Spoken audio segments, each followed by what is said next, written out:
Amados irmãos, na graça e paz do nosso Senhor Jesus Cristo, estamos aqui mais uma vez na casa do Senhor, oferecendo-lhe cânticos, orações e agora oferecendo o nosso coração como resposta por aquilo que o Senhor tem feito em nossa vida.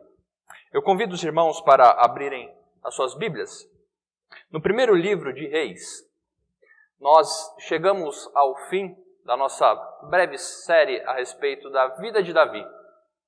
Iremos ler a passagem onde Davi vem a falecer e quais são os últimos atos deste homem, que foi considerado homem segundo o coração de Deus. Se você não acompanhou, não esteve conosco em todos os sermões onde foram expostos essa série, você pode acessar o nosso site e entrar no nosso canal para acompanhar. Mas hoje, então, trabalharemos um pouco a respeito de como aprender com a vida de Davi o que a vida cristã tem de importante e de indispensável. Como vivê-la de forma indispensável. Como viver uma verdadeira vida cristã. Eu convido os irmãos a acompanhar, então, o primeiro livro de Reis. Leremos o capítulo 2, do versículo de 1 a 12. Antes disso, eu gostaria só que nós fizéssemos uma breve introdução para que o texto fizesse um pouco mais de sentido. A verdade, irmãos, é que todos nós, independente de status econômico, nível intelectual, traçamos para nós objetivos de vida, ao qual nós, quando alcançamos, temos um certo sentimento de sucesso, de realização pessoal. Seja comprar uma casa própria, colocar os filhos numa escola, numa faculdade. Todos nós temos esse conceito de sucesso dentro de nós. O mundo é assim. O mundo em que nós vivemos preza por isso. Sucesso. A palavra sucesso. O que é sucesso? Hoje, mais do que nunca, a onda de coachings e de preparações para que você possa alcançar o seu sucesso, livros dos 10 passos para, os 5 degraus para, enfim, os irmãos acho que compreendam um pouco do que eu estou falando. A questão é que isso está em nosso coração, o desejo de autorrealização pessoal, o desejo de conquistar, o desejo de olhar para algo e dizer, eu consegui. Não estou dizendo que nada dessas coisas estão erradas, em buscar uma casa própria, buscar um bom ensino para os nossos filhos. Mas a questão que eu gostaria de trazer essa noite, o que é sucesso para o cristão? O que é sucesso para o crente? Qual é o conceito de sucesso que devemos ter? Aqui nós vamos ver que esta passagem narra, por ser uma narrativa, como eu venho dito, nós devemos pensar como se fosse um filme, imaginando as cenas, os atos, os personagens, o momento vivido. E aqui é exatamente isso. Davi está para falecer, já reconhece a sua fraqueza, então vai passar o seu trono ao seu filho Salomão. Davi, o homem de grandes conquistas, o homem que debaixo da mão poderosa do Senhor conquistou outras nações, protegeu o povo de Deus, homem reconhecido, homem de guerra, homem temente a Deus. O que será que Davi tem passar para o seu filho? O que será que será passado? Qual bastão será passado para Salomão? Qual o grande segredo do sucesso de Davi? Acompanhe comigo, 1 Reis, capítulo 2, versículos de 1 a 12. Aproximando os dias da morte de Davi, deu ele ordens a Salomão, seu filho, dizendo, eu vou pelo caminho de todos os mortais. Coragem, pois, e sê homem. Guarda os preceitos do Senhor teu Deus, para andardes nos seus caminhos, para guardardes os seus estatutos e os seus mandamentos, e os seus juízos e os seus testemunhos, como está escrito na lei de Moisés, para que prosperes em tudo o que fizerdes e por onde quer que fores, para que o Senhor confirme a palavra que falou de mim, dizendo, se teus filhos guardarem o caminho para andarem perante a minha face fielmente, de todo o seu coração e de toda a sua alma, nunca te faltará sucessor ao trono de Israel. Também tu sabes o que me fez Joabe, filho de Zeruia, e o que fez aos 2 comandantes do exército de Israel, a Abner, filho de Ner, e a Amasa, filho de Jéter, os quais matou e em tempo de paz. Vingou o sangue derramado em guerra, manchando com ele o cinto que trazia nos lombos e as sandálias nos pés. Faze, pois, segundo a tua sabedoria, e não permitas que suas cãs desçam à sepultura em paz. Porém, com os filhos de Barzilai, o gileadita, usarás de benevolência, estarão entre os que comem à tua mesa. Porque assim se houveram comigo quando eu fugia por causa de teu irmão Absalão. Eis que também contigo está Simei, filho de Gera, filho de Benjamim, de Baurim, que me maldisse com dura maldição no dia em que iam a Manaim. Porém ele saiu a encontrar-se comigo junto ao Jordão. E eu pelo Senhor lhe jurei, dizendo que não o mataria à espada. Mas agora, não o tenhas por inculpável, pois é homem prudente e bem saberás o que lhes has de fazer para que as suas cãs desçam à sepultura com sangue. Davi descansou com seus pais e foi sepultado na cidade de Davi.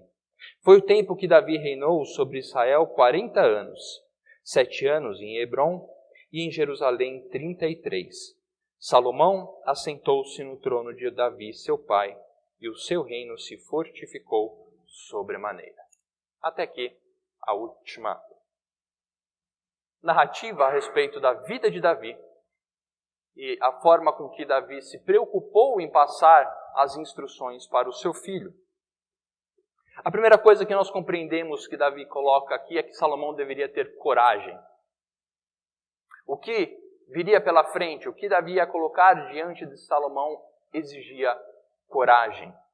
Isso é muito comum na passagem de bastão durante a história bíblica.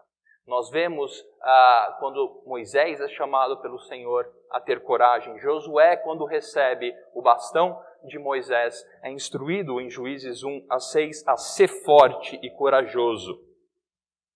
Ser forte e corajoso para cumprir os mandamentos, para não se desviar para a esquerda nem para a direita, para não cessar de falar da palavra do Senhor dia e noite.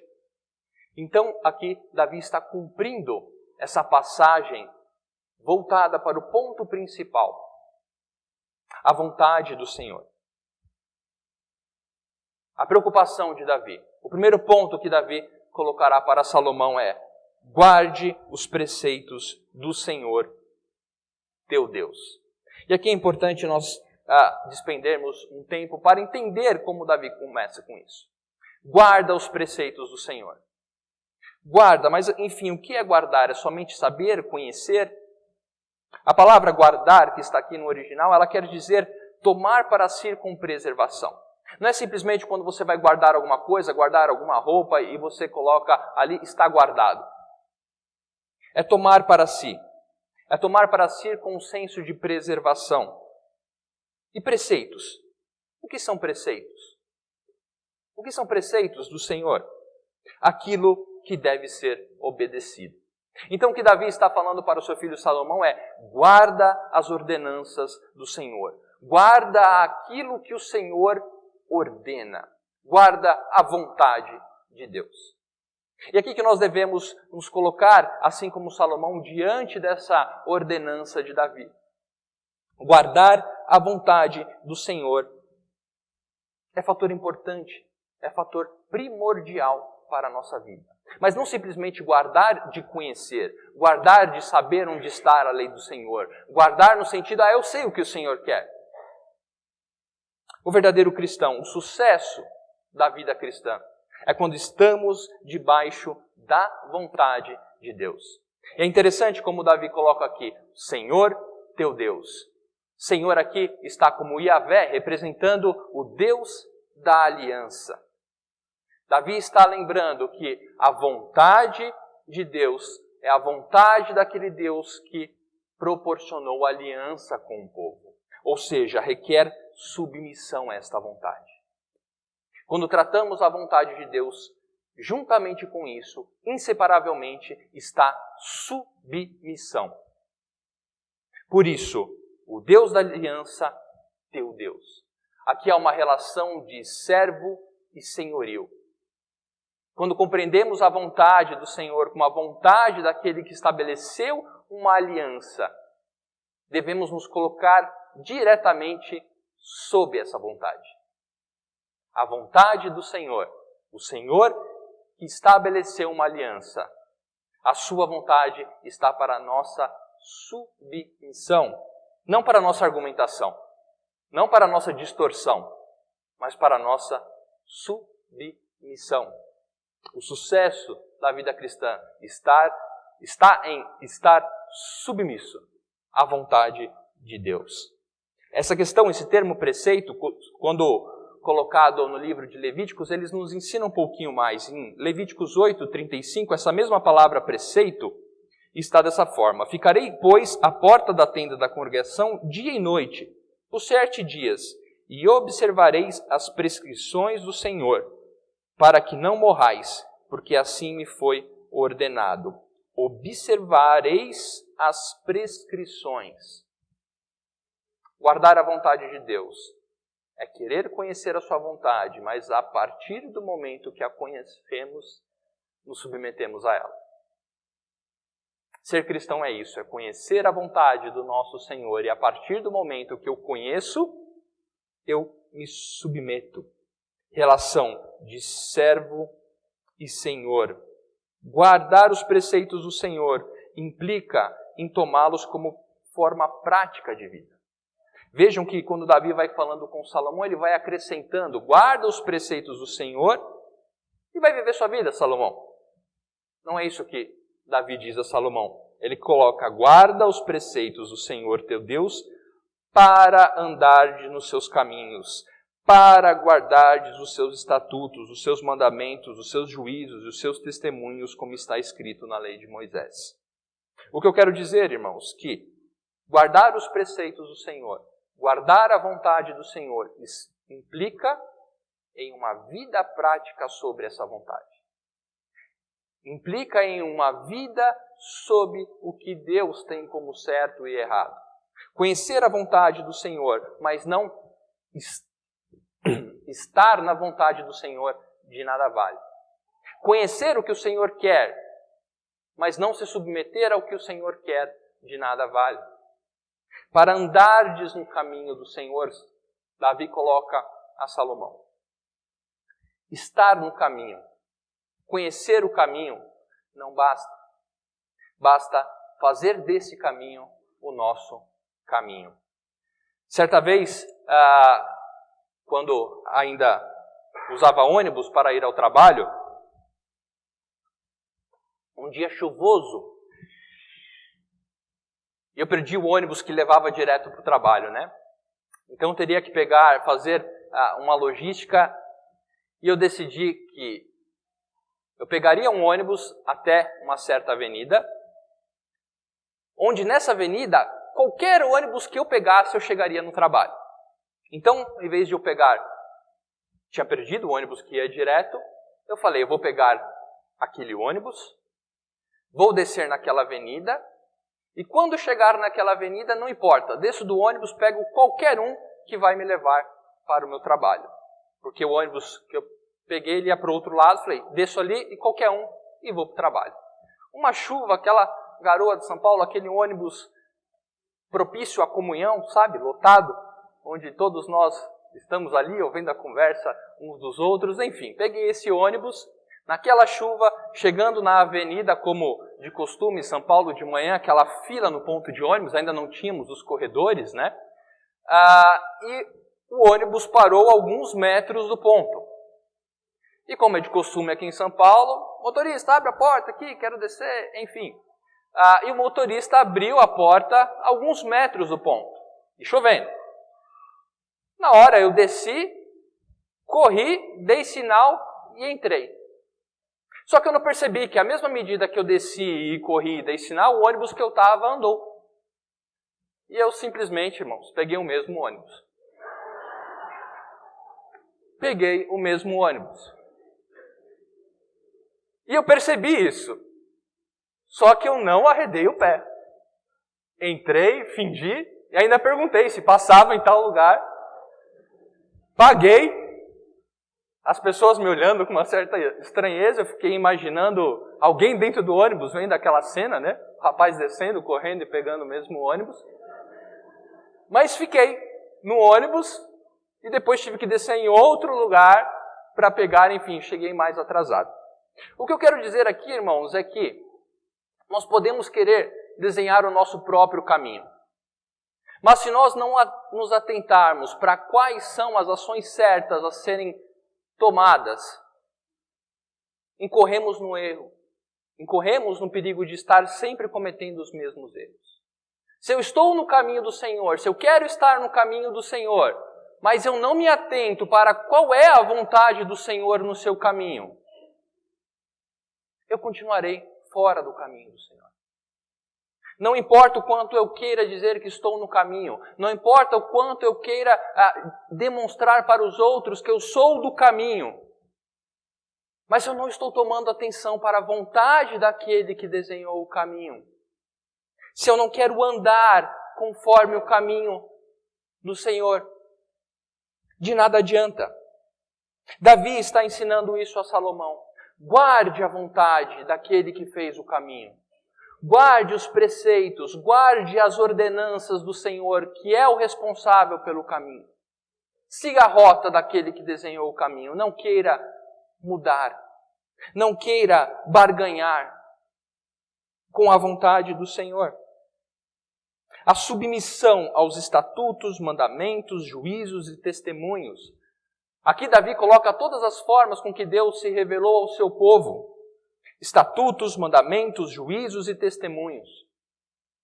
O Senhor revelou a sua vontade a nós. De todas as maneiras possíveis para a nossa falha compreensão humana. Se queremos buscar a vontade do Senhor, se queremos realmente estar no caminho do Senhor, devemos nos submeter à sua vontade. Davi coloca onde está essa vontade? Na lei de Moisés, naquele tempo, a lei que Moisés e os profetas haviam dado. A única fonte para a vontade do Senhor não é o seu coração. A única vontade para conhecermos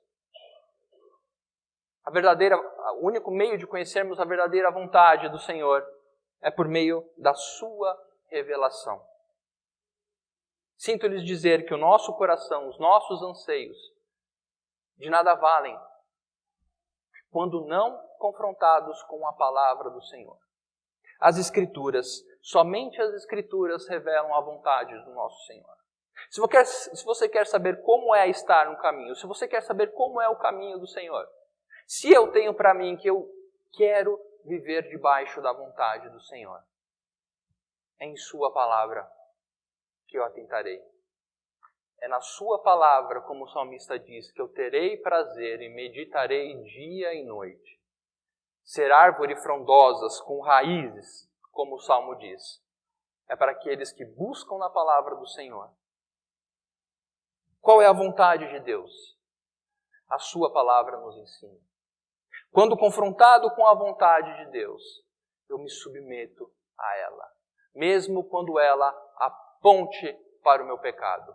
Mesmo para quando ela confronte o meu coração egoísta, avarento. Um coração duro.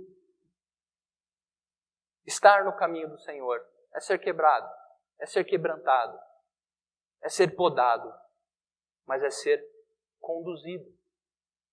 Estar no caminho do Senhor é buscar a sua vontade. E a recompensa certamente virá.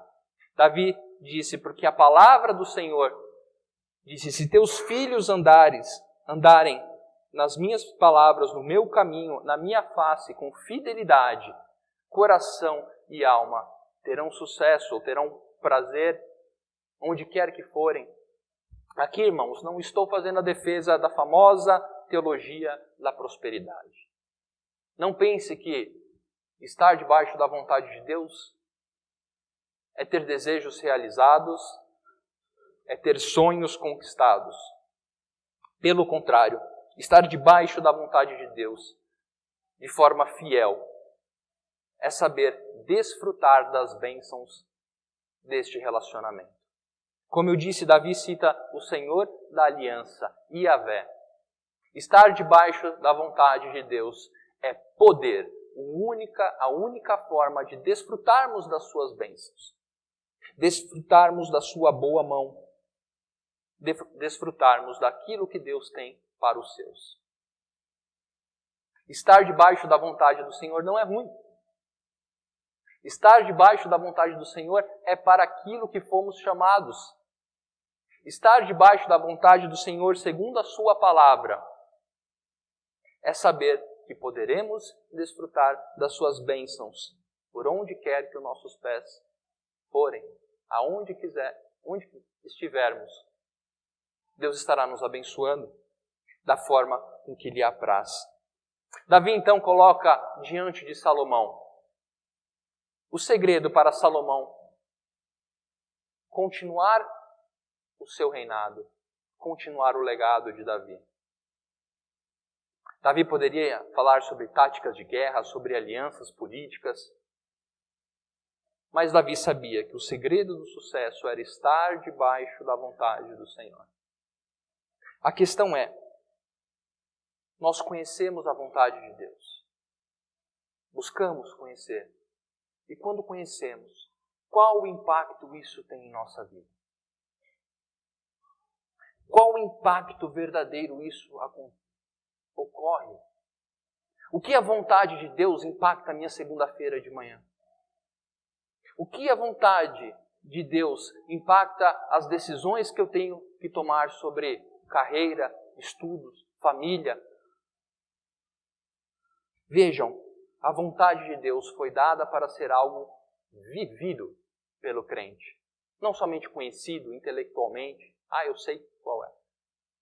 A pergunta que devemos nos fazer é: o que a vontade de Deus muda em minha vida? O que a vontade de Deus transforma? Qual o impacto da vontade de Deus sobre a minha vida? Isso é um bom termômetro para reconhecermos a nossa submissão à vontade de Deus. Eu amo a vontade de Deus, desde que ela ali e eu aqui? Ou não? A vontade de Deus é essa. Quebranta-me, Senhor. Quebra, poda-me, para que eu continue a desfrutar das bênçãos que o Senhor tem para me dar.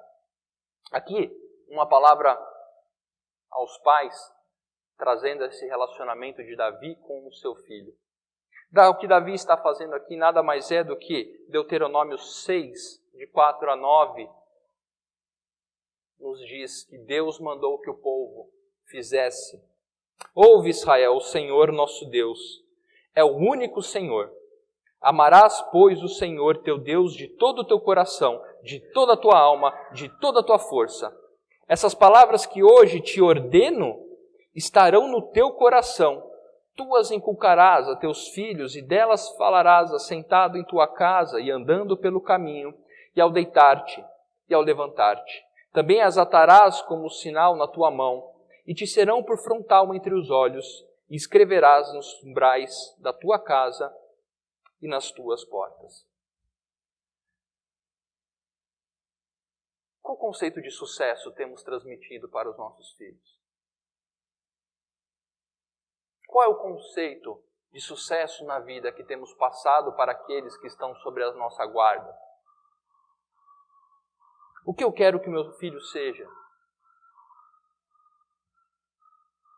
Um grande engenheiro, um grande médico? Isso certamente é lícito.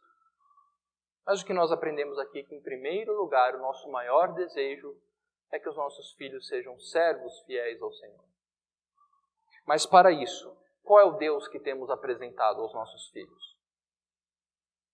Qual é o Deus que temos apresentado para aqueles que estão à nossa volta e debaixo da nossa guarda ou tutela? Eu não posso querer que meu filho creia em um Deus soberano sobre todas as coisas, se nos momentos de maior dificuldade eu não recorro a esse Deus ou não me submeto a esse Deus.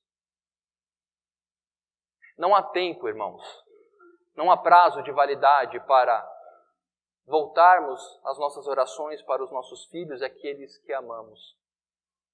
Se o seu filho já é avançado em idade, continue ou comece a compartilhar a sua fé com ele. Aqui vemos um idoso em seu leito de morte, não deixando de passar instruções para um filho já avançado em idade. Como apresentamos o nosso Deus? Pais, Qual o conceito de sucesso você tem passado para o seu filho? Ser um homem temente a Deus acima de todas as coisas?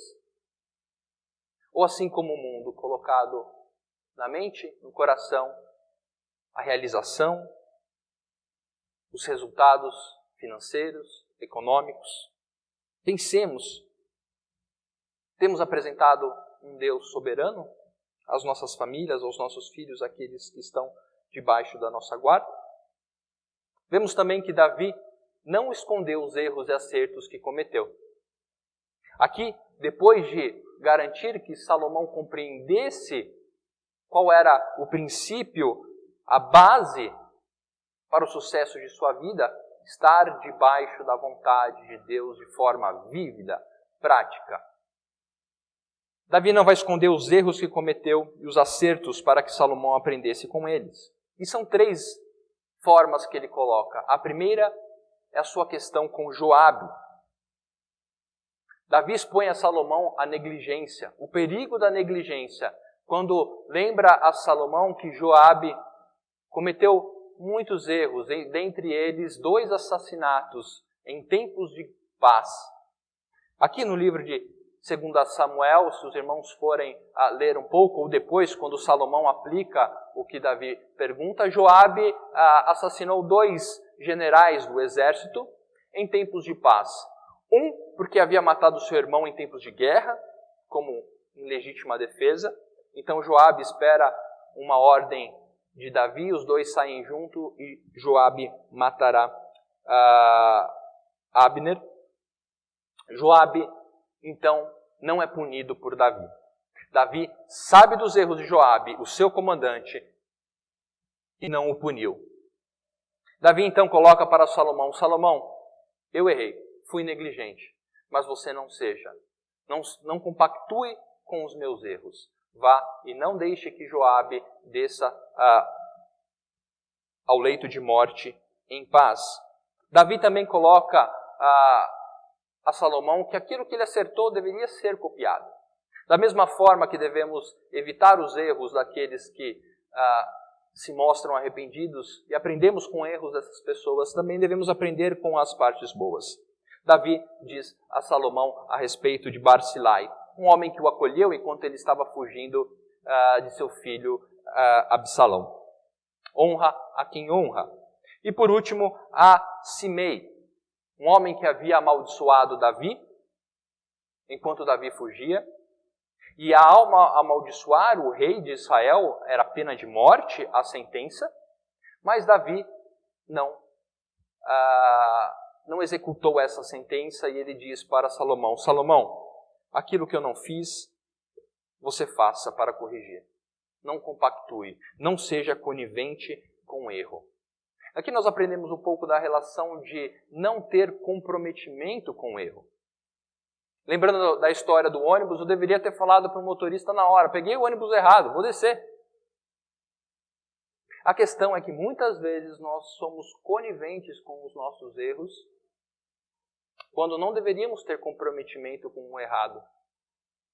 Quando eu percebo que a vontade de Deus não está sendo seguida por mim, eu devo, na hora, acertar essa situação. Eu não devo ter comprometimento com o meu erro, eu não devo ter comprometimento quando eu consigo diagnosticar que eu não estou debaixo da vontade do Senhor. Devemos corrigir, irmãos. Devemos nos avaliar, nos corrigir se estamos realmente no caminho do Senhor ou se estamos dando voltas e voltas no nosso próprio erro.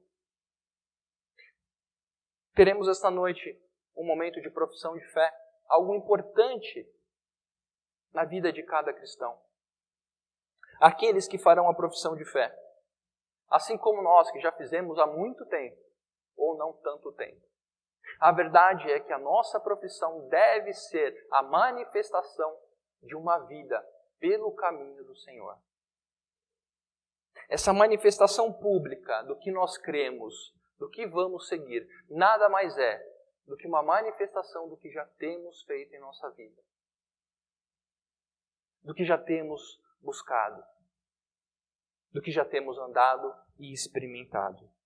Garantias de recompensa são dadas para aqueles que se encontram fiéis à vontade do Senhor, que a buscam de coração puro. Mas a grande questão é que, assim como Salomão e os seus descendentes não conseguiram cumprir essas ordenanças. A grande questão é que nós vemos ao longo da história Salomão decaindo, reis após reis vindo após ele, uns iam conforme a vontade do Senhor, outros não. Isso nos ensina que não somos capazes de cumprir essas ordenanças, a não ser pelo sangue de Cristo. A aliança feita com Davi, a aliança feita com o povo de Israel, feita com Moisés, com Abraão, era uma aliança da obediência. Mas sabemos que não podemos cumprir com todas as ordenanças. Por isso, aquele que é chamado a raiz de Davi, Cristo, o Deus vivo, se encarnou, veio ao mundo, cumpriu aquilo que nós não podíamos cumprir. Pagou o preço que deveria ser cobrado de nós, para que agora nós pudéssemos estar debaixo da nova, última e eterna aliança. A aliança conquistada por Cristo Jesus é aquela que nos capacita a andar pelo caminho. Pelas nossas próprias pernas não conseguiríamos. Estávamos mortos em delitos e pecados. Mas por meio de Cristo Jesus fomos colocados no caminho do Senhor. Quando professamos a nossa fé, nós professamos que cremos em Deus Pai, Filho e Espírito Santo. Cremos na salvação por meio de Cristo Jesus. Cremos que agora somos, como os cristãos foram chamados, os do caminho. Somos povo de Deus, raça eleita. Aqueles que são chamados para isso, são chamados para a submissão à vontade de Deus. Romanos 3, de 20 a 26, nos ensina que, visto que ninguém será justificado diante de Deus por obras da lei, em razão de que pela lei vem o pleno conhecimento do pecado, mas agora, sem lei, se manifestou a justiça de Deus, testemunhada pela lei e pelos profetas. Justiça de Deus mediante a fé em Jesus Cristo, para todos e sobre todos os que creem. Porque não há distinção, pois todos pecaram e carecem da glória de Deus, sendo justificados gratuitamente por sua graça, mediante a redenção que há em Cristo Jesus, a quem Deus propôs no seu sangue como propiciação mediante a fé, para manifestar a sua justiça por ter Deus, na sua tolerância, deixado impunes os pecados anteriormente cometidos, tendo em vista a manifestação da sua justiça no tempo presente. Romanos nos ensina, a carta de Paulo aos Romanos nos ensina como agora podemos estar debaixo da vontade do Senhor, crendo que Cristo nos comprou para isso. Gostaria de deixar 3 aplicações para nós nessa noite. A primeira é que o verdadeiro sucesso na vida não está ligado àquilo que conquistamos, mas àquilo para o qual fomos conquistados em Cristo Jesus. O sucesso da nossa vida não está no que conquistamos, mas o sucesso de nossa vida é estar debaixo da vontade daquele que nos conquistou. Se você quer ser um homem ou uma mulher de sucesso, busque estar debaixo da vontade do Senhor. Se você quer experimentar o verdadeiro sucesso nesta vida, esteja debaixo da vontade do Senhor, conquistada em Cristo Jesus. Em João 8, 31 e 32, Jesus nos ensina que se permanecermos na sua palavra, seremos verdadeiramente seus discípulos e conheceremos a verdade. Da mesma forma, em João 14, ele nos ensina, se o amarmos, guardaremos os seus mandamentos. Estar debaixo da vontade do Senhor é ser submisso a ela, sabendo que conquistados em Cristo agora podemos desfrutar daqueles que estão nesta aliança. Somos chamados a sermos firmes e resolutos. Lembrem, ser forte e corajoso. Firmes e resolutos em um mundo tão caído e contrário à vontade de Deus, ficarmos firmes. Adolescentes, adultos, idosos. O mundo nos cerca de tantas formas para contrariar a vontade de nosso Deus. Mas somos chamados a sermos firmes, corajosos e resolutos em submissão à vontade revelada nas Escrituras. E por último, estar submisso à vontade não é simplesmente dizer que está no caminho, mas é percorrê-lo segundo aquele que o propôs. Estar debaixo da vontade do Senhor não é só saber versículo de cor, não é só saber respostas a serem dadas, mas é viver esta resposta dia após dia, onde a vontade do Senhor impacta a nossa vida. Aprendemos com Davi, um homem que errou, nós vimos em nossas séries. Um homem como nós, pecou, caiu, arrependeu-se, pediu perdão, mas continuou debaixo da vontade do Senhor. E como principal assunto a passar para o seu filho, destacou a vontade do Senhor como o segredo do sucesso na vida. Que Deus nos abençoe, irmãos, a termos essa concepção de que guardar a vontade do Senhor não é simplesmente conhecê-la, mas vivê-la de forma a estarmos verdadeiramente no caminho que Ele propôs.